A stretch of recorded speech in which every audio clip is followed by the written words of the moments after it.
AGHAMAZING, my dear students! Welcome back to our science video lesson.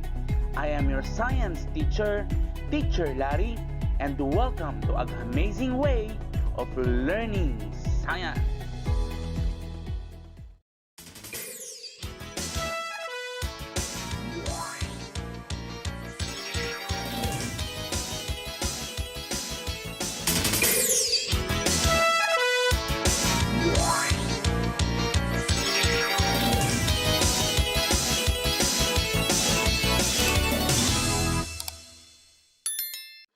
In this two-part science video lesson, we are going to learn all about waves.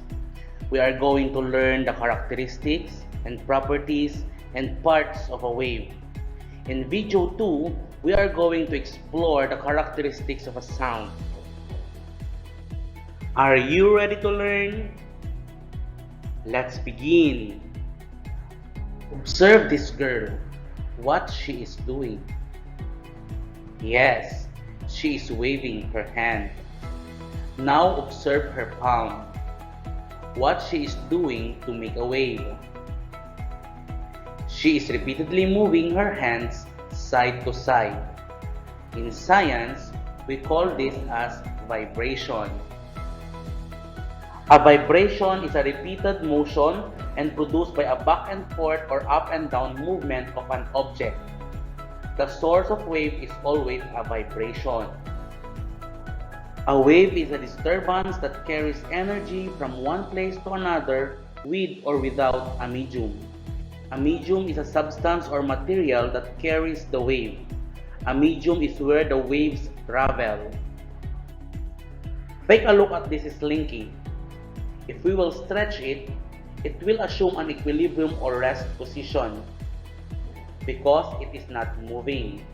However, if the first coil of the slinky is repeatedly moved back and forth, it will start to move, and this creates a disturbance that travels from one end of the slinky to the other. From this example, which do you think is the medium? The medium is the slinky. It is the slinky because it is where the disturbance or the wave travels.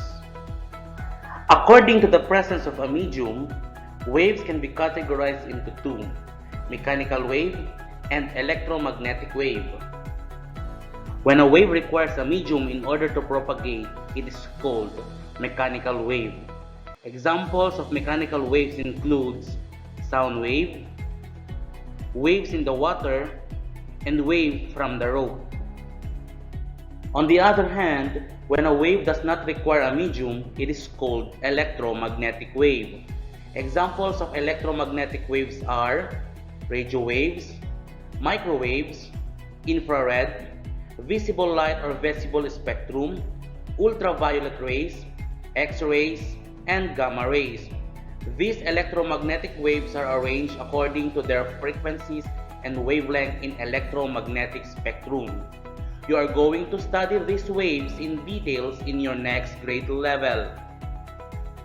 Aside from the presence and absence of a medium, waves can also be classified according to the direction of motion of the vibrating particles with respect to the direction in which the waves travel. These are transverse waves, longitudinal waves, and surface waves.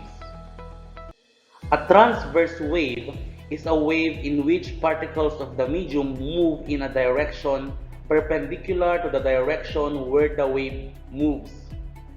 A transverse wave moves vertically up and down. A wave in a rope is an example of transverse wave. Next is the longitudinal wave. A longitudinal wave is a wave in which particles of the medium move in a direction parallel to the direction where the wave moves. A longitudinal wave moves from the left to right. A moving slinky posted on the screen is an example of longitudinal wave. The parts of the longitudinal wave where the coils are close together are called compression. The part that coils are spread out are called rarefactions. And the last one, we have surface wave. A surface wave is a combination of both transverse and longitudinal waves. A surface wave is a wave in which particles of the medium undergo a circular motion. An example of surface wave is waves produced in ocean. To understand more about wave, let us talk about its parts. The equilibrium position is the undistributed position of the wave. The highest point of the wave is the crest. On the other hand, the lowest point of the wave is the trough.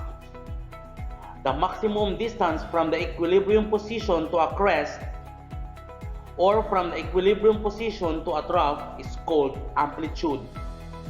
Amplitude is the measure of the energy that the wave carries. The next part is the wavelength. The wavelength is the distance between the two successive identical parts of the wave. It can be the distance of the two consecutive crests or the two consecutive troughs of the transverse wave.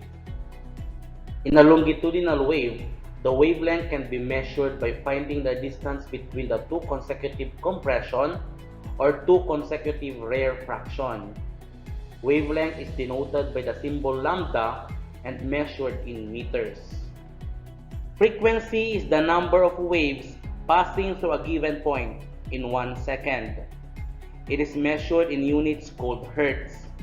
Look at this wave, which is propagated in a span of 1 second. It can be observed that there are two wave cycles. One wave cycle is equal to one crest and one trough. Thus, in this case, the value of the frequency is 2 Hz. The period is the timetable taken to generate one complete wave. It is also the time taken for the crest or any given point on the wave to move a distance of one wavelength. Its unit is a second. Wave speed is how far a wave moves in a given amount of time.